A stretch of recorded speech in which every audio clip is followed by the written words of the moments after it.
ഈ നിലപാടുകളൊന്നും നമുക്ക് യോജിക്കാൻ കഴിയില്ല. ഇപ്പോൾ ഉദാഹരണം പറയാം, അവരിൽ ഞാൻ പറഞ്ഞില്ലേ, അവരിൽ കാഫറായ വിഭാഗമുണ്ട്. അലി ബിൻ അബി താലിബ് ആയിരുന്നു നബിയാകേണ്ടതെന്ന് വിശ്വസിക്കുന്നവർ ഷിയാക്കളിലുണ്ട്. അത് കുഫറല്ലേ? ഒന്ന്. രണ്ട്, ഹബീബായ നബി സല്ലല്ലാഹു അലൈഹി വസല്ലം തങ്ങൾ വഫാത്താകുമ്പോൾ ആദ്യത്തെ ഖലീഫയാകേണ്ടത് അലി ആയിരുന്നു എന്നത് പരക്കെയുള്ള ഷിയ വിശ്വാസമാണ്. അത് നമുക്ക് അംഗീകരിക്കാൻ കഴിയുമല്ലേ? ഒരിക്കലും കഴിയില്ലല്ലോ. അതെങ്ങനെ നമുക്ക് കഴിയാം? നിങ്ങൾ നിലവിൽ ഇറാൻ സാമ്രാജ്യത്തിനെതിരെ ചെയ്ത സമരം ഇപ്പോൾ ചെയ്ത് ഓക്കെ ശരിയാണെന്ന് പറഞ്ഞോളൂ. പക്ഷെ അത് ഇറാനെ നിങ്ങൾ സ്വീകരിക്കാനുള്ള ഒരു കാരണമാകാൻ പാടില്ല. കാരണം ലോങ് ടൈമിൽ ഇതിൻ്റെ ആഫ്റ്റർ എഫക്റ്റ് വളരെ വലുതാവും. എനിക്ക് തോന്നുക അവസാന കാലഘട്ടത്തിലെ ഫിത്നയിൽ പെട്ടതാകാമല്ലോ വിശ്വാസപരമായ ചേഞ്ചിങ്. അതിനിതൊരു കാരണമാകുമെന്ന് പോലും എനിക്ക് പേടിയല്ല. ഇറാൻ ഇപ്പോൾ തൽക്കാലം ജയിച്ചു നിൽക്കുകയാണ്. അപ്പോൾ നമ്മുടെ യൂത്തിന് ഒരു ധാരണ വരിക, ബൈ ചാൻസ് അവരുടെ വിശ്വാസം അവരുടെ രീതിയുമാണോ ശരി? അതൊരിക്കലും പറയാൻ പാടില്ല. കാരണം അവരുടെ വിശ്വാസം 100% തെറ്റാണ്. മനസ്സിലാണ് പറഞ്ഞത്. നിങ്ങൾ ചിന്തിക്കണം, അവർ 100% തെറ്റാണ്. അവരുടെ ഐഡിയോളജി 100% തെറ്റാണ്. ബഹുമാനപ്പെട്ട അഷേഖ് ജലാലുദ്ദീൻ റൂമി, അങ്ങനത്തെ ഒരാൾ പിന്നെ ആരാ? അത്രയും വലിയ മഹാനല്ലേ ജലാലുദ്ദീൻ റൂമി. ഈ മനുഷ്യന്റെ കാലഘട്ടം മംഗോളിയ ആക്രമണ കാലഘട്ടമാണ്. മംഗോളിയക്കാർ ചെയ്ത ഒരു മുസ്ലിം ഉമ്മത്തിന് അവർ വരുത്തി വെച്ചിട്ടുള്ള നഷ്ടം പകരമില്ലാത്ത നഷ്ടമാണ്. ഇതിന് പരിഹാരവും ഇല്ല. അങ്ങനത്തെ നഷ്ടമാണ് മംഗോളിയ ആക്രമണം. ദി സിറ്റി ഓഫ് വിസ്ഡം, വിജ്ഞാനത്തിൻ്റെയും അറിവിൻ്റെയും ഹിക്മത്തിൻ്റെയും സിറ്റി ആയിരുന്നു ഏത്? ബഗ്ദാദ്. ബഗ്ദാദ് അവർ നശിപ്പിച്ചു. ഫാൾ ഓഫ് ബഗ്ദാദ് വരുന്നത് 1258 1258 ഫെബ്രുവരിയിലാണ് ഫാൾ ഓഫ് ബഗ്ദാദ് വരുന്നത്. 10 ലക്ഷം ആളുകളെയാണ് മംഗോളിക്കാർ ആ സമയത്ത് കൊന്നത്. ബഗ്ദാദിലിട്ട് മാത്രം. ഈ സമയത്ത് ബഗ്ദാദിലുള്ള ആളാണ് ജലാലുദ്ദീൻ റൂമി. അദ്ദേഹം പിന്നെ സിറിയയിലേക്ക് പോയി. അദ്ദേഹത്തിൻ്റെ രചനയിൽ എവിടെയെങ്കിലും മംഗോളിയ ആക്രമണമില്ല. ഭയങ്കര മനസ്സിലായില്ല. ഞാൻ മുസ്ലിം ലോകത്തെ മാറ്റിമറിച്ച 2 മനുഷ്യന്മാരെ പറയണം. ഈ 2 മനുഷ്യന്മാരും ലോക്കൽ പൊളിറ്റിക്സിൽ ഇടപെട്ട് ജനങ്ങളെ മനസ്സിലായില്ല, അങ്ങോട്ടും ഇങ്ങോട്ടും മനസ്സിലാവുണ്ട് പറഞ്ഞത്. അങ്ങനത്തെ ചർച്ച പണ്ഡിതന്മാർക്കില്ല. അല്ലേ ഇല്ല. റൂമിയുടെ രചനകളിൽ എവിടെയെങ്കിലും മംഗോളിയൻ ആക്രമണത്തെക്കുറിച്ചില്ല. അതേ സമയത്ത് മംഗോളിയൻ ആക്രമണത്തിൽ ജനിച്ച് മംഗോളിയൻ ആക്രമണത്തിൽ മരിച്ചുപോയ ആളാണ് ആര്? റൂമി. റൂമി ജനിക്കുന്നത് 1207. റൂമിയുടെ മരണം 1273.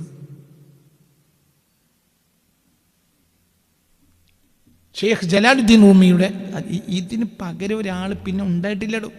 മുസ്ലിം ലോകത്ത് കണ്ട അധികായന്മാർ 1000 കൊല്ലത്തിനുള്ളിൽ വന്ന അധികായന്മാരെയാണ് ഇപ്പം ഞാൻ പറഞ്ഞത്. 2 ഒന്ന് ഷെയ്ഖ് അബു ഹമീദിൽ ഗസാലി, ഒന്ന് ഷെയ്ഖ് ജലാലുദ്ദീൻ റൂമി. റൂമിയുടെ രചനകളിൽ അതായത് റൂമി 1207 അത് മംഗോളിയൻ ആക്രമണം നടക്കുന്ന കാലം. ഈ മംഗോളിയക്കാർ അഫ്ഗാനിസ്ഥാൻ ആക്രമിച്ചു എന്ന കാരണത്താലാണ് അദ്ദേഹത്തിൻ്റെ കുടുംബം കുട്ടിക്കാലത്ത് തന്നെ ബഗ്ദാദിലേക്ക് ചേക്കേറുന്നത്. തിരിഞ്ഞിട്ടില്ല. അപ്പോൾ ഈ മനുഷ്യൻ്റെ മനസ്സിൽ നിറയെ ഉണ്ടാകേണ്ടത് ശത്രുതയാണ്. ആർക്കെതിരെ? മംഗോളിയ. അത് കാണുന്നില്ല. അതായത് ഒരു നാട് വിട്ടു പോകേണ്ടി വരിക കുടുംബം. 1207 ജനിച്ചു. എവിടെ ജനിച്ചു? അഫ്ഗാനിസ്ഥാൻ ജനിച്ചു. മരിച്ചു കിടക്കുന്നത് തുർക്കിയിലാണ്. എന്തുകൊണ്ട് അങ്ങനെ വേണ്ടി വന്നു? മംഗോളിയൻ ആക്രമണം കാരണം അങ്ങനെ നീങ്ങി പോയി അവസാനം എവിടെത്തി? തുർക്കിയിലെത്തി. അതായത് അഫ്ഗാനിലെ മംഗോളിയൻ ആക്രമണം വന്നപ്പോൾ കുട്ടിക്കാലത്ത് കുടുംബത്തോടു കൂടെ ബഗ്ദാദിലേക്ക് ചേക്കേറി ആര്? ഷെയ്ഖ് ജലാലുദ്ദീൻ റൂമി. പിന്നെ മംഗോളിയൻ ആക്രമണം കാരണം അവിടെ നിന്ന് സിറിയയിലേക്ക് പോയി. സിറിയയിൽ നിന്ന് പിന്നീട് തുർക്കിയിലേക്ക് പോയി. തുർക്കിയിലെ കെനിയയിലാണ് അവർ വഫാത്തായി കിടക്കുന്നത്. 1207 ജനിച്ചു, 1273 വഫാത്തായി. മനസ്സിലാവുണ്ടോ പറഞ്ഞത്? ഈ മനുഷ്യൻ്റെ രചനകളിൽ മുഴുവൻ കാണുന്നത് എന്താണെന്നറിയോ? എന്താ കാണുന്നത്? ആ രചനകളിൽ കാണുന്നത് പടച്ചോനോട് കാണിക്കേണ്ട സ്നേഹം. മസ്നവിയൊക്കെ എന്താ അല്ലേ? എന്താ പടച്ചോൻ അള്ളാഹുവിനോടുള്ള സ്നേഹം. നമ്മൾ അള്ളാഹു നമ്മളോട് കാണിച്ച സ്നേഹം, നാം അള്ളാഹുവിനോട് കാണിക്കേണ്ട സ്നേഹം. ഇതല്ലാത്ത മനുഷ്യൻ ചർച്ച ചെയ്തില്ല. പൊളിറ്റിക്സ് കയറി മറിഞ്ഞും ഇരിക്കും. അതാരുടെ ചർച്ചയല്ല, പണ്ഡിതൻ്റെ ചർച്ചയല്ല, പണ്ഡിതൻ്റെ ചർച്ചയല്ല അത്. പൊളിറ്റിക്സ് കയറി മറിഞ്ഞും ജനങ്ങളെ വൈകാരികതയിൽ എത്തിക്കുന്ന പണിയല്ല പണ്ഡിതൻ്റെ പണി. അങ്ങനെ നോക്കും. അതാണ് നമ്മൾ ശ്രദ്ധിക്കേണ്ടത്. അപ്പം അതിന് നമ്മൾ ഇന്ന് കാണുന്ന മൂവ്മെൻറ്റ് മുഴുവൻ തെറ്റാണ്, എല്ലാം തെറ്റാണ്. എന്തുകൊണ്ട്? അതൊക്കെ രാഷ്ട്രീയത്തിൻ്റെ മാഹൗലിൽ സംഘടിപ്പിക്കപ്പെട്ടതാണ്. അതൊക്കെ ഷജറയാണെങ്കിൽ ഹജറയാണെങ്കിൽ മജറയാണെങ്കിൽ കുജറയാണെങ്കിൽ എന്ത് ജറയാണെങ്കിലും ഒക്കെ കണക്കാണ്, എല്ലാം കണക്കാണ്, എല്ലാം ബാത്തിലാണ്, 100% ബാത്തിലാണ്. ഹക്കുണ്ടാവില്ല, ഹക്കൊക്കെ കിടക്കുന്നുണ്ടാവും, ഹക്കില്ലാതെ ബാത്തിലുണ്ടാവില്ല, ഹക്കില്ലാതെ ബാത്തിലുണ്ടാവില്ല. ഒരു ബാത്തിൽ നിലനിൽക്കണമെങ്കിൽ ഹക്കൊണ്ട് പൊതിയണം. നിങ്ങൾക്ക് ദേഷ്യം വന്നാൽ പണ്ടേ എന്നോട് ദേഷ്യമില്ലേ? പുതിയൊരു ദേഷ്യത്തിൻ്റെ പ്രശ്നം എന്താ? നിങ്ങൾക്ക് പണ്ടേ എന്നോട് ദേഷ്യമാണല്ലോ, പിന്നെ ഇപ്പം പുതിയൊരു ദേഷ്യത്തിന് എന്താ പ്രശ്നമുള്ളത്? നിങ്ങൾക്ക് പറഞ്ഞ മനസ്സിലായി. ഈ ഇന്നത്തെ സാഹചര്യത്തിൽ നമ്മൾ എവിടേക്കത്തെ നിങ്ങളിപ്പോൾ മനസ്സിലാക്കണത് എന്താണ്? ഷിയ ഐഡിയോളജിയിലേക്ക് നമ്മളെ യുവാക്കൾ ചേർക്കുന്നതായി ഞാൻ കാണുന്നു. ഇത് വളരെ വലിയ തെറ്റാണ്. എന്തുകൊണ്ട്? ഷിയ ഐഡിയോളജിയിലേക്ക് നമ്മൾ ചേഞ്ച് ചെയ്യാൻ പാടില്ല. അത് വളരെ പണ്ടേ നമ്മുടെ സമുദായം, നമ്മുടെ മുൻഗാമികളായ സ്വാലിഹ്യങ്ങൾ മാറ്റി നിർത്തിയ ഒരു ജനതയാണ് ആര്? ഷിയാക്കൾ. അതേസമയത്ത് അവരെ നമ്മൾ ജീവിക്കാനൊക്കെ വിട്ടിട്ടുണ്ട്. നമ്മൾ അവരെ പിന്നാലെ കൂടിയത് ഇപ്പം ഈ ഷിയാക്കളുമായി ഈ അവരിത് അകലം പാലിക്കും നമ്മൾ. അതേസമയത്ത് അവർ പിഴച്ചു പോയ വിഭാഗമാണ്, അത്ര തന്നെ. അതേസമയത്ത് അവർ പിന്നാലെ കൂടി നമ്മൾ അടിക്കൊന്നുമില്ല. നമ്മുടെ രാജ്യങ്ങൾ, മുസ്ലിം രാജ്യങ്ങൾ, സുന്നികൾക്ക് മെജോറിറ്റിയുള്ള രാജ്യങ്ങളിൽ സന്തോഷകരമായി ജീവിക്കാനുള്ള സാഹചര്യം അവർക്ക് ഉണ്ടാക്കി കൊടുക്കും. അവരെ പള്ളി ഏതെങ്കിലും യുദ്ധത്തിലല്ലാതെയായ ആ പള്ളി തിരിച്ച് അതിനെ വീണ്ടും ഇമാറത്ത് ചെയ്യാനുള്ള രാജാവ്, സുന്നി ആയ രാജാവ് ഖജനാവെന്ന് പണം കൊടുക്കും. അങ്ങനെയൊക്കെ നടന്നിട്ടുണ്ട് എല്ലാ കാലത്തും. മനസ്സിലാണ്ട് പറഞ്ഞ, പക്ഷെ അതൊരു വേറെ വിഭാഗമാണ് എന്ന് മനസ്സിലാക്കണം. ഈ വിഭാഗത്തിന് അവരുടേതായ തിയോളജി ഉണ്ട്, അവരുടേതായ ഫിഖ് ഉണ്ട്, അവരുടേതായ നിലപാടുകൾ. ഈ നിലപാടുകളൊന്നും നമുക്ക് യോജിക്കാനും കഴിയില്ല. ഇപ്പൊ ഉദാഹരണം പറയാം, അവരിൽ ഞാൻ പറഞ്ഞില്ലേ, അവരിൽ കാഫറായ വിഭാഗമുണ്ട്. അലി ബിൻ അബി താലിബ് ആയിരുന്നു നബിയാകേണ്ടതെന്ന് വിശ്വസിക്കുന്നവർ ഷിയാക്കളിലുണ്ട്. അത് കുഫറല്ലേ? മനസ്സിലാണ്ട് പറഞ്ഞത്. ഇങ്ങനെ ധാരാളം. ഒന്ന്. രണ്ട്, ഹബീബായ നബി സല്ലല്ലാഹു അലൈഹി വസല്ലം തങ്ങൾ വഫാത്താകുമ്പോൾ ആദ്യത്തെ ഖലീഫയാകേണ്ടത് അലി ആയിരുന്നു എന്നത് പരക്കെയുള്ള ഷിയ വിശ്വാസമാണ്. അത് നമുക്ക് അംഗീകരിക്കാൻ കഴിയുമല്ലേ? ഒരിക്കലും കഴിയില്ലല്ലോ. അതെങ്ങനെ നമുക്ക് കഴിയാം? നിങ്ങൾ നിലവിൽ ഇറാൻ സാമ്രാജ്യത്തിനെതിരെ ചെയ്ത സമരം ഇപ്പോൾ ചെയ്ത് ഓക്കെ ശരിയാണെന്ന് പറഞ്ഞോളൂ. പക്ഷെ അത് ഇറാനെ നിങ്ങൾ സ്വീകരിക്കാനുള്ള ഒരു കാരണമാകാൻ പാടില്ല. കാരണം ലോങ് ടൈമിൽ ഇതിൻ്റെ ആഫ്റ്റർ എഫക്റ്റ് വളരെ വലുതാവും. എനിക്ക് തോന്നുക അവസാന കാലഘട്ടത്തിലെ ഫിത്നയിൽ പെട്ടതാകാമല്ലോ വിശ്വാസപരമായ ചേഞ്ചിങ്. അതിനെതിരെ കാരണമാകുമെന്ന് പോലും എനിക്ക് പേടിയാകുക. ഇറാൻ ഇപ്പം തൽക്കാലം ജയിച്ചു നിൽക്കുകയാണ്. അപ്പോൾ നമ്മുടെ യൂത്തിന് ഒരു ധാരണ വരിക, ബൈ ചാൻസ് അവരുടെ വിശ്വാസവും അവരുടെ രീതിയുമാണോ ശരി? അതൊരിക്കലും പറയാൻ പാടില്ല. കാരണം അവരുടെ വിശ്വാസം 100% തെറ്റാണ്. മനസ്സിലാണ്ട് പറഞ്ഞത്. നിങ്ങൾ ചിന്തിക്കണം, അവര് 100% തെറ്റാണ്. അവരുടെ ഐഡിയോളജി 100% തെറ്റാണ്. ഷിയാ വിശ്വാസം 100% തെറ്റാണ്. കാരണം സിദ്ദീഖ് റളിയല്ലാഹു അൻഹു, ഫാറൂഖ് റളിയല്ലാഹു അൻഹു അടക്കമുള്ള മഹത്തുക്കളെ ആക്ഷേപിക്കലും അവരിൽ ആക്ഷേപം അവർ വെളിച്ചത്ത് പറഞ്ഞിട്ടില്ലെങ്കിൽ പോലും ഇപ്പം ഈ അടുത്ത കാലഘട്ടത്തിലായി അയാത്തുല്ലാ ഖൊമൈനിക്ക് ശേഷവും അലി ഖാംനായിക്കൊക്കെ ഉള്ള കാലഘട്ടത്തിലുമെല്ലാം അവരിൽ നിന്ന് പ്രത്യക്ഷ ആക്ഷേപങ്ങളെ കുറച്ചിട്ടുണ്ട്. അതേ സമയത്ത് പ്രത്യക്ഷ ആക്ഷേപങ്ങൾ കുറച്ചിട്ടുണ്ടെങ്കിൽ പോലും ആദ്യത്തെ ഖലീഫ ആകേണ്ടത് അലി ആയിരുന്നു എന്ന കാര്യത്തിൽ അവർക്കിടയിൽ അഭിപ്രായ വ്യത്യാസം ഇല്ല. എങ്ങനെ നമ്മൾ അംഗീകരിക്കുക? അതെങ്ങനെ നമ്മൾ അംഗീകരിക്കുക? ഉമ്മുന ആയിഷ സിദ്ദീഖ റളിയല്ലാഹു അൻഹാ ഒരു മോശപ്പെട്ട സ്ത്രീ ആയിരുന്നു എന്ന കാര്യത്തിൽ മനസ്സിലായില്ലേ? സിദ്ദീഖുൽ അക്ബറിനൊക്കെ ഖലീഫയാക്കുന്ന കാര്യത്തിൽ കളിച്ചതാണ് ആയിഷ എന്നത് പരക്കെ അവരുടെ വിശ്വാസമാണ്. വളരെ മോശപ്പെട്ട വിശ്വാസമുള്ളവരുമുണ്ട്. ആയിഷ ബിബി റളിയല്ലാഹു അൻഹ കളിച്ചുകൊണ്ടാണ് സിദ്ദീഖുൽ അക്ബർ റളിയല്ലാഹു അൻഹു ഖലീഫ ആയത് എന്ന് നിങ്ങൾ വിശ്വസിക്കുമോ? അത് അത്യാവശ്യം, അത് പാടില്ലാത്ത കാര്യമില്ലേ? അതല്ലേ ലഅന ആഖിറു ഹാദിഹിൽ ഉമ്മത്തി അവ്വലുഹാ. അത് എത്ര വലിയ തെറ്റാണ് ആ പറഞ്ഞ വിശ്വാസം. നമ്മൾ മുസ്ലിങ്ങളാണെങ്കിൽ നമ്മൾ എന്തംഗീകരിക്കണം? ഒന്നാമത്തെ ഖലീഫ ആര് തന്നെ ആവേണ്ടതാണ്? സിദ്ദീഖുൽ അക്ബർ, അത് അങ്ങനെ ആയി. രണ്ടാം ഖലീഫ ഉമർ ഖത്താബ് ആവേണ്ടതാണ്, അത് അങ്ങനെ ആയി. മൂന്നാം ഖലീഫ സയ്യിദന ഉസ്മാൻ ബിൻ അഫ്ഫാൻ ആകേണ്ടതാണ്, അത് അങ്ങനെ ആയി. നാലാം ഖലീഫ അലി ആകേണ്ടതാണ്, അത് അങ്ങനെ ആയി. അഞ്ചാമത് ഭരണാധികാരം മുആവിയ ഇബ്നു അബീ സുഫ്യാൻ ആകേണ്ടതാണ്, അങ്ങനെ ആയി. ആയിക്കോട്ടെ, നിങ്ങൾക്ക് എന്താണ്? മുആവിയ റളിയല്ലാഹു അൻഹു ആക്ഷേപിക്കൽ പരക്കെ അവരുടെ രീതിയാണ്. ഇന്ന് ആ ഒരു ഇൻഫ്ലുവൻസ് കേരളത്തിൽ വന്നത് കൊണ്ടാണ് ഈ കേരളത്തിൽ ഇപ്പോൾ പുതിയ ചില മൂവ്മെന്റ് അധികരിച്ചു. എന്ത്? മുആവിയ ആക്ഷേപിക്കൽ റളിയല്ലാഹു അൻഹു. അത് ഒരിക്കലും പാടില്ല. മനസ്സിലായില്ലേ? സിബാബുൽ മുസ്ലിമി ഫുസൂഖുൻ വഖിതാലുഹു കുഫ്റുൻ എന്നല്ല. സബ്ബുൻ നബിയിൽ മുസ്തഫ, സബ്ബു അസ്ഹാബിൻ നബിയിൽ മുസ്തഫ, റസൂലുള്ളാഹിന്റെ സ്വഹാബികളെ ആക്ഷേപിക്കൽ കുഫ്റാണ്. അല്ലാഹു തആല നമ്മളെ കാത്തുരക്ഷിക്കട്ടെ. സ്വഹാബികൾ ഇത്ര മോശപ്പെട്ടവരാണെങ്കിൽ അവിടെ മോശം ആർക്കാണ്? റസൂലുള്ളാഹിയല്ലേ സ്വല്ലല്ലാഹു അലൈഹി വസല്ലം.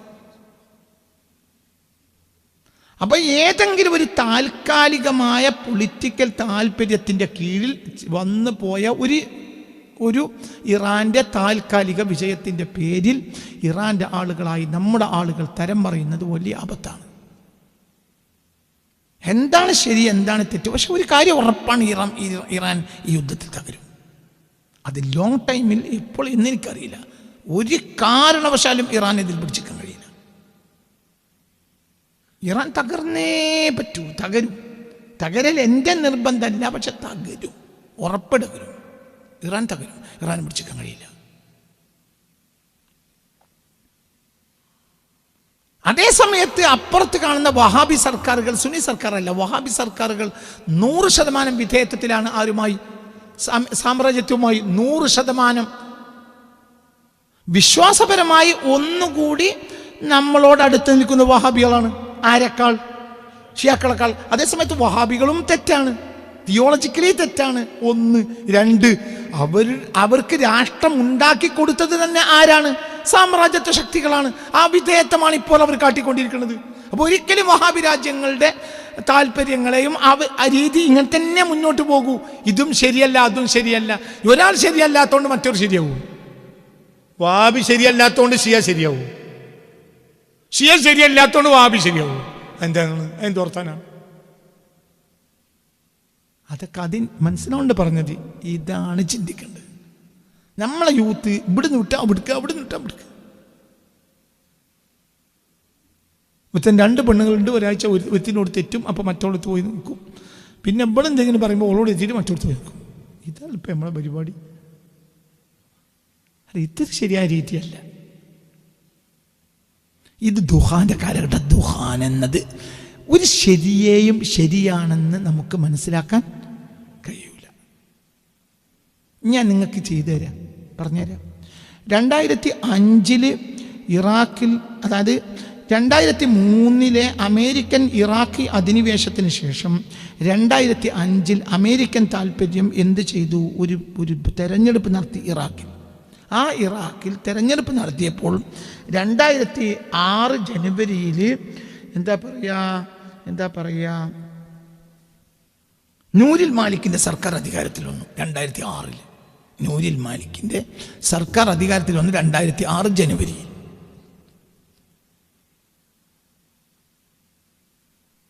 അമേരിക്ക തട്ടിക്കൂട്ടി ഒരു തെരഞ്ഞെടുപ്പ് ഉണ്ടാക്കി. മനസ്സിലായില്ലേ? UN മുന്നിൽ നിർത്തി അമേരിക്ക ബാക്കിൽ നിന്ന് കളിച്ചു. എന്നിട്ട് എന്ത് ചെയ്തു? ഒരു സർക്കാർ തട്ടിപ്പടച്ചുണ്ടാക്കി. 2005 ഡിസംബറിലാണ് ഈ എന്ത് വരുന്നത്, ഈ തെരഞ്ഞെടുപ്പ് വരുന്നത്. 2006 അധികാരത്തിൽ വന്നു നൂരുൽ മാലിക്കിയുടെ സർക്കാർ, ഷിയ സർക്കാർ. ഒരു നിലക്ക് നോക്കുകയാണെങ്കിൽ ഷിയ സർക്കാരിനാണ് കൂടുതൽ സാധ്യത ഇറാഖിൽ അന്ന് 60% ഷിയാക്കളാണ്, ഇന്ന് 65% ഷിയാക്കളാണ്. മനസ്സിലായില്ല? സദ്ദാം ഹുസൈനെ പോലത്തെ ഒരു സുന്നി പല കാരണങ്ങളാലും ഭരണാധികാരിയാകാണ്, അല്ലാതെ മനസ്സിലായില്ല. ഒരു ഗ്രൂപ്പ് എന്നത്, ഒരു ഗ്രൂപ്പിൻ്റെ, ഒരു മെജോറിറ്റി ഗ്രൂപ്പിൻ്റെ ലീഡർ എന്ന നിലക്ക് അധികാരം വാഴാൻ അവിടെ ഒരു സുന്നി ഭരണാധികാരിക്ക് ഇറാഖ് കഴിയില്ല. ഇന്ന് 65% ഷിയാക്കളാണ് ഇറാഖിലുള്ളത്. അന്ന് 60% ഷിയാക്കളാണ്. 2006 മനസ്സിലാവേണ്ട പറയാം. 2000 അവിടെ അപ്പോൾ ഈ ഷിയാക്കൾ പൊളിറ്റിക്കലായി അപ്പോൾ ആരുടെ കൂടെ നിന്നു? അങ്ങനെ പറയേ, അമേരിക്കയുടെ കൂടെ നിന്നു. എവിടുത്തെ ഷിയാക്കൾ? ഇറാഖിലെ ഷിയാക്കൾ. ഇറാനിലെ ഷിയാക്കൾ 1979 മുതൽ അമേരിക്കൻ വിരുദ്ധ ചേരിയിലാണ്. അതേ സമയത്ത് 1980കളോടുകൂടെ ഇറാഖിലെ ഷിയാക്കൾ ചേഞ്ച് ആയിട്ടുണ്ട്. ആരെ പക്ഷത്തേക്ക്? അമേരിക്കൻ പക്ഷത്തേക്ക്. എന്തേ? അത് പൊളിറ്റിക്സ് അങ്ങനെയാണ്. ഇവർ എക്കാലത്തും സാമ്രാജ്യത്വ വിരുദ്ധത എന്നൊക്കെ പറയാൻ പറ്റും. അവരാണ് 2006 ഡിസംബറിൽ സദ്ദാം ഹുസൈനെ തൂക്കിക്കൊണ്ടത്. ആര്? അമേരിക്ക അല്ല തൂക്കിക്കൊണ്ടത്. അമേരിക്കയുടെ ബാക്ക് സപ്പോർട്ട് ചെയ്ത നൂരുൽ മാലിക്കി സർക്കാർ ചോദ്യം ചെയ്തിട്ടാണ് ആരെ തൂക്കിക്കൊല്ലുന്നത്? സദ്ദാം ഹുസൈനെ ഇതേ വർഷം തൂക്കിക്കൊന്നു. ജനുവരിയിൽ നൂരുൽ മാലിക്കി സർക്കാർ അധികാരത്തിൽ വന്നു. ഡിസംബറിൽ സദ്ദാം ഹുസൈനെ തൂക്കിക്കൊന്നു. എന്തുകൊണ്ട് തൂക്കിക്കൊന്നു? 2 കാരണങ്ങൾ. ഒരു കാരണം എന്തെന്നാൽ അമേരിക്കൻ വിരുദ്ധ ചേരിയുടെ നേതാവാണ് അപ്പോൾ ആര്? സദ്ദാം. 1. 1980കളിൽ ഇറാഖിലെ ഏറ്റവും വലിയ ഷിയാ പണ്ഡിതനായിരുന്ന അൽസദറിന്റെ പണ്ഡിതയായ പെങ്ങളെയും കൊന്നത് സദ്ദാം ഹുസൈനാണ്. ഇറാഖിലെ ഏറ്റവും പ്രധാനപ്പെട്ട ഒരു പണ്ഡിത കുടുംബമായിരുന്നു, ഷിയ പണ്ഡിത കുടുംബം. മുഹമ്മദ് ബാക്കിർ അൽസദർ. അയാൾ 80കളിൽ കൊല ചെയ്യപ്പെട്ടു. ആരാ കൊന്നത്? സദ്ദാം ഹുസൈൻ. അയാളുടെ പെങ്ങള് ഏറ്റവും വലിയ പണ്ഡിതയായിരുന്നു, ഷിയ പണ്ഡിത. ഈ പെണ്ണിനെയും എന്താ പറയുക, ഈ മുഹമ്മദ് ബാക്കിർ അൽസദറിനെയും സദ്ദാം ഹുസൈൻ കൊന്നതിൻ്റെ വൈരാഗ്യം നിലവിൽ അവർ മനസ്സിലായില്ല. അപ്പൊ സദ്ദാം വിരുദ്ധ ചേരിയിലേക്ക് നീങ്ങി. സദ്ദാം വിരുദ്ധ ചേരി അതുവരെ അമേരിക്കയുടെ കൂടെയാണ് സദ്ദാം. അമേരിക്കക്ക് വിരുദ്ധമായപ്പോൾ ഇവർ അമേരിക്കയുടെ കൂടെ നിന്നു. ആരെ കൊന്നു? സദ്ദാമിനെ കൊന്നു. എന്നാൽ സദ്ദാം നല്ലതെന്ന് അറിയാൻ പറ്റുമോ? അത് പറയാൻ പറ്റൂല. ഇതിനാണ് ദുഖാനെ അറിയാം. നമുക്ക് മനസ്സിലായില്ല പറഞ്ഞത്. നമുക്ക് ആരാണ് ഈ ഒരു കാലത്ത് ആരാണ് ശരി ആരാണ് തെറ്റ് എന്ന് പറയാൻ കഴിയില്ല. ഇതിനാണ് ദുഖാനെ അറിയാം. അപ്പോൾ നമ്മൾ എന്തപ്പം നമ്മൾ ചെയ്യേണ്ടത്? നമ്മൾ തിരിച്ചു മടങ്ങുക. ആരിലേക്ക്? ബസ്. ഒന്നിനും പിന്തുണ കൊടുക്കണ്ട. ശരിയേത് തെറ്റേത് മനസ്സിലാക്കാൻ കഴിയൂല. ഇനിയിപ്പോൾ ഇതിൻ്റെ ആഫ്റ്റർ എഫക്റ്റ് മനസ്സിലാക്കണമെങ്കിൽ ഒരു 25 കൊല്ലം കഴിയണം. അപ്പം നമ്മൾ വേണ്ടിയിരുന്നില്ല എന്ന് പറയും. തിരിയൂല. 1986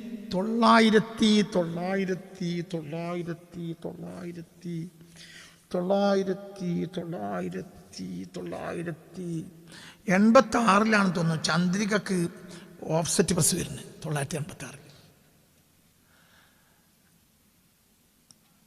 അപ്പോൾ ആ ചന്ദ്രികയിലെ ഓഫ്സെറ്റ് പ്രസ് വരിക ചന്ദ്രിക 1986. അപ്പോൾ അതിൻ്റെ ഫങ്ഷൻ ഒരു പരിപാടി നടക്കുമ്പോൾ സീദ്യാജി നടത്തിയ ഒരു പ്രസംഗമുണ്ട്. സീദ്യാജി നാടനല്ലേ. അപ്പം അദ്ദേഹം പറയാണ്, ചന്ദ്രികക്ക് ഓഫ്സെറ്റ് പ്രസ് എന്നോ വേണ്ടതാണെന്ന് എനിക്ക് തോന്നി. പ്രത്യേകിച്ചും എനിക്ക് തോന്നിയത് കഴിഞ്ഞ ആഴ്ച പിന്നെ എന്താ പറഞ്ഞ കഴിഞ്ഞ ആഴ്ച വന്ന് ചന്ദ്രികയിലെ ഒരു ഫോട്ടോ, നമ്മളെ കാരാടൻ ആട് വിതരണം ചെയ്യണ ഒരു ഫോട്ടോ ഉണ്ട് ചന്ദ്രികയിൽ വന്നിട്ട്. ഞാനത് പിന്നെയും നോക്കിയിട്ടും തടിയിലുണ്ട് കാരാടൻ ആട് വിതരണം നടത്തുന്നു എന്നാണ് ഫോട്ടോത്തിൽ കാണുന്നത്, അടിക്കുറിപ്പ്. പക്ഷെ എനിക്ക് എത്ര നോക്കിയിട്ടും ഏതാണ് ആട് ഏതാണ് കാരാടനെന്നും മനസ്സിലാകണില്ല.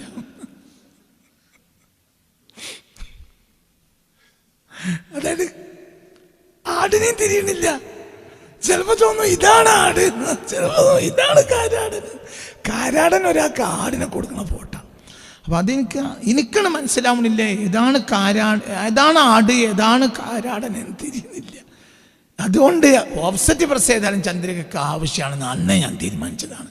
ഇതാണ് ഉപരപ്രസംഗം എന്ന് പറഞ്ഞതുപോലെയാണ് ഇപ്പോഴത്തെ കാലം. ഇപ്പോൾ ഏതാണ് ആട് ഏതാണ് കാരാടൻ തിരിയാച്ച കാല, ഏതാണ് ഹക്ക് ഏതാണ് ബാത്തിൽ നിലവിലെ കാലത്ത് മനസ്സിലാക്കാൻ ഒരിക്കലും കഴിയില്ല. ഇതിനാണ് ദുഹാനെ അറിയാം. അപ്പോൾ ഒന്നിനും പിന്തുണ കൊടുക്കണ്ട, ഒന്നിനും പിന്തുണ കൊടുക്കണ്ട. അതായത് സംഭവിച്ചതിൽ അതെ. അപ്പൊ പിന്നെ നിങ്ങൾക്ക് നിങ്ങളെ ഭാഗതയം എന്താ ഭാഗതയം? നിങ്ങൾ സോഷ്യൽ മീഡിയയിൽ വരുന്നത് അടുത്ത ആൾക്ക് അയച്ചു കൊടുക്കല്ല നിങ്ങൾ വേണ്ടി. ഇപ്പോൾ ഇന്നത്തെ സാഹചര്യത്തിൽ സ്വാഭാവികമായും ഒന്ന് നിങ്ങൾ ഈ ചാനൽ നോട്ടം കുറക്കുക, അനാവശ്യമായ രക്തസമ്മർദ്ദത്തെ കുറക്കുക. ഒന്നും നോക്കിയ പ്രശ്നമില്ല, നിങ്ങളതറിയേണ്ട ആവശ്യമില്ല. നിങ്ങൾ അറിയേണ്ടത് നെല്ലിൽ വെള്ളമുണ്ടോ, നെല്ലുണ്ടാക്കുക. എന്ത് നടന്നാലും ഓർമിസ് കടലെടുക്ക അടച്ചാലും നമുക്ക് അരി കിട്ടും. നമുക്ക് എന്തുണ്ടെങ്കിൽ നെല്ലുണ്ടെങ്കിൽ, നെല്ലിന് നമുക്ക് ഭൂമിയില്ലേ, തമിഴ്നാട്ടിൽ പോയിക്കോളും, നെല്ലുണ്ട്, അവിടെ ഭൂമി എടുത്ത് നെല്ലുണ്ടാക്കിക്കളി. ഏറ്റവും ചുരുങ്ങിയത് മനസ്സിലാവേണ്ട പറഞ്ഞത്, നിങ്ങൾ ചന്ദ്രനിൽ വെള്ളമുണ്ടോ എന്ന് നോക്കേണ്ടത് ഏതോ ശാസ്ത്രജ്ഞൻ്റെ ഉത്തരവാദിത്തമാണ്. നിങ്ങളത് ആലോചിക്കേണ്ട. ചന്ദ്രനിൽ വെള്ളമുണ്ടോ എന്നുള്ളത് നിങ്ങൾക്ക് അടുത്ത ആഴ്ച ചന്ദ്രനിൽ വെള്ളമുണ്ടോ എന്ന വിഷയത്തിൽ പരീക്ഷയില്ല, അപ്പം നിങ്ങളത് നോക്കേണ്ട ആവശ്യമില്ല. നിങ്ങളെ കിണറ്റിൻ്റെ പരിസരത്ത് ചീനാപ്പറങ്കി മുളക് കുഴിച്ചിട്ടുണ്ട്, അതിന് വെള്ളമുണ്ടോ നോക്കിക്കളി, ഞങ്ങൾക്കത് ഉപകരിക്കും. മനസ്സിലാവുന്നവർ കാന്താരി മുളക്, ചീനാപ്പറങ്കി എന്നറിയും എൻ്റെ വല്യമ്മ. കാന്താരി മുളക് അത്യാവശ്യം കൂട്ടിയാൽ എന്തുണ്ടാവില്ല, കൊളസ്ട്രോൾ കുറയും. അത് നല്ലതാണ്, അത് നോക്കണ്ടുള്ളൂ. കാന്താരി മുളകിൻ്റെ തൈ കുഴിച്ചിട്ടുണ്ട്, അതിന് വെള്ളം ഉണ്ടോ നോക്കണം, അതെൻ്റെ ഉത്തരവാദിത്തം. അടുത്ത പേരിൽ വെള്ളം പറ്റിയിരുന്നെങ്കിൽ ഇവിടെ നിന്ന് എടുത്തോളി എന്ന് പറയാം. ഇവിടെ വെള്ളം പറ്റിയാൽ അവിടുത്തെ പെരക്കാരോട് വെള്ളം പറ്റാനായാൽ തന്നെ പറയാം, നമ്മളെ തൊട്ടി മുങ്ങാതായിട്ടുണ്ട്, നിങ്ങൾ അവിടേക്ക് പോയിട്ടോ. ഇത് എൻ്റെ ഉത്തരവാദിത്തമുള്ളൂ, അത്രയും നിനക്ക് ഉത്തരവാദിത്തമുള്ളൂ. അതിൻ്റെ അപ്പുറത്തേക്ക് നീ പോകുകയേ വേണ്ട. പിന്നെ നീ മല്ലം യഹ്തം അഭിമൂരി, എനിക്ക് ഈ പ്രസംഗം കേട്ട് ഒരാൾ കുറച്ച് ഇങ്ങോട്ട് പഠിപ്പിക്കും. അത് നമ്മുടെ ഉന്നതമായ രാഷ്ട്രീയ ബോധമാണ്. ഈ രാഷ്ട്രീയ ബോധം കൊണ്ട് എനിക്ക് എന്താ കിട്ടിയത്? ഇനി ഈ രാഷ്ട്രീയങ്ങൾ ശരിയാണ്. 2023 ഒക്ടോബർ 7-ാം തീയതി എന്താ പറയുക, ഹമാസ് ഇസ്രായേലിലേക്ക് ആക്രമിച്ചു. കാക്കക്കൂട്ടിൽ കല്ലിട്ടു എന്ന് പറയാം.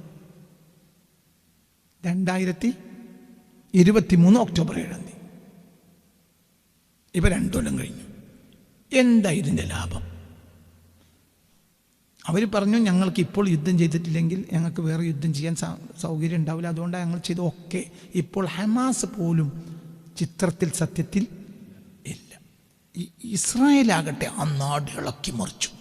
യുദ്ധത്തിൽ മാത്രം ഔദ്യോഗിക കണക്കനുസരിച്ച് ആംനസ്റ്റി ഇൻ്റർനാഷണലിനെ പോലെ കണക്കനുസരിച്ച് പ്രത്യക്ഷത്തിൽ കൊല ചെയ്യപ്പെട്ടത് 71,000-ലേറെ ആളുകൾ യുദ്ധത്തിൽ കൊല ചെയ്യപ്പെട്ടു. എവിടെ? ഗാസ മുനമ്പിൽ മാത്രം ഒരു ചെറിയ നാടാണത്. അവിടെ എത്ര 71,000-ലേറെ ആൾ കൊല ചെയ്യപ്പെട്ടു എന്നത് UN അടക്കമുള്ളവരുടെ ഔദ്യോഗിക കണക്കാണ്. അനൗദ്യോഗികം എത്ര എന്നറിയില്ല. ഇപ്പോൾ ഹമാസ് ആകട്ടെ ചിത്രത്തിലോട്ട് അന്നത്തെ പോലല്ല. ലോങ് ടൈമിൽ എന്താ സംഭവിച്ചത്? എന്താ സംഭവിച്ചത്? ഞാനിതിനെതിരെ ഒന്നും പറയല്ല. ഇപ്പൊ പറയാ വേണ്ടില്ലായിരുന്നു. എന്താ നേടിയത്? ഒന്നും നേടിയില്ല. ഇസ്രായേലിന്റെ 1 ഇഞ്ച് ഭൂമി ഹമാസ് പിടിച്ചോ? പറ പറ പറ പറ പറ പറ പറ. ഇത് സത്യത്തിൽ കാക്കക്കൂട്ട് കല്ലിട്ടതാണ്. ഇസ്രായേൽ ഇങ്ങോട്ട് ആക്രമിച്ചപ്പോൾ തിരിച്ചടിച്ചതല്ല. ആദ്യമായി ആക്രമണം തുടങ്ങുന്നത് ആരാണ്? ഹമാസാണ്. എന്തിൻ്റെ പേരിലായാലും നമ്മൾ പറയാം അതൊക്കെ എങ്കിൽ ഏറ്റവും ചുരുങ്ങിയത് ഇത് വിജയിപ്പിക്കാൻ ഹമാസിന് കഴിഞ്ഞോ? ഇല്ല. എന്തുകൊണ്ട്? ഇതൊരു പ്രത്യേക കാലഘട്ടമാണ്. യൂറോപ്യൻ ഇൻഫ്ലുവൻസ് ഇല്ലാത്ത സൊസൈറ്റിക്കും ജയിക്കാൻ കഴിയില്ല. അല്ലെങ്കിൽ ഇലാഹിയായ അത്ര വലിയ ബന്ധം നിങ്ങൾക്ക് വേണം. അതില്ല. എന്താ ലാഭം? എന്താ ലാഭം? എന്താ ലാഭം?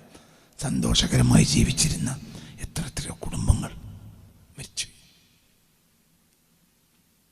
ഒരാൾ ജയിലിൽ നിന്ന്, ഒരു ഹമാസിന്റെ പടയാളി ജയിലിൽ നിന്ന് വിട്ടിട്ട് ഇറങ്ങി വരിക ഭാര്യയെ കാണാൻ വേണ്ടി. അപ്പോൾ അയാളെ സുഹൃത്തുക്കൾക്ക് അത് പറയാൻ വേണ്ടി, ഇയാൾ നല്ല ജീവനാണ് അയാളെ ഭാര്യയെ. അപ്പോൾ ഇറങ്ങി വന്ന് വീട്ടിൽ ഓടുമ്പോൾ പറയാണ് ഭാര്യ ഈ യുദ്ധത്തിൽ ഷഹീദായി. എന്താ അവസ്ഥ? അങ്ങനെ എത്ര ഭാര്യമാർ, അങ്ങനെ എത്ര ഭർത്താക്കന്മാർ. കുട്ടികളാണ് ഏറ്റവും കൂടുതൽ ചെയ്യപ്പെട്ടത്. എന്തിനതൊക്കെ? എന്തുണ്ടായത്? ഇതിൻ്റെ അടിസ്ഥാന പ്രചോദനം പോലും ഒരു പക്ഷേ ഇനി ഒരു 25 കൊല്ലം കഴിഞ്ഞിട്ട് പുറത്തു വരും. ഇതിന് പിന്നിൽ മൂന്നാമത്തെ ഒരു ശക്തി ഹമാസിനെ പ്രേരിപ്പിച്ചതല്ല ഇപ്പൊ പറയാൻ കഴിയില്ല. തിരിഞ്ഞിട്ടില്ല. ഇനി മൂന്നാമത്തെ ശക്തിയുടെ പ്രേരണ കൊണ്ടാണ് ഇപ്പോൾ ഇറാഖിനെ കുവൈത്തിനെ സദ്ദാം ഹുസൈൻ കയ്യേറുന്നതിൻ്റെ പിന്നിൽ അമേരിക്കൻ പ്രചോദനമുണ്ടായിരുന്നു എന്ന് പിന്നെ 25 കൊല്ലം കഴിഞ്ഞിട്ട് പുറത്തു വന്നു. അപ്പോഴത്തേനൊക്കെ കൈവിട്ടുപോയി. കാരണം എന്നതുപോലത്തെ ഒരു ചതി ഇവിടെ നടന്നിട്ടുണ്ടോ എന്ന് ഞാൻ ഉണ്ട് എന്ന് പറയല്ല. ഉണ്ടോ? അങ്ങനെ ചതി ഉണ്ടോ അറിയൂല. ഒരു ലോങ് ടൈം കഴിഞ്ഞിട്ടേ അറിയൂ. അപ്പൊ ഇതും ഒരു ശത്രുവിന്റെ പ്രചോദനമായിരിക്കും. എന്തിന്? ഇത് കൂട്ടിച്ചവറാക്കാൻ.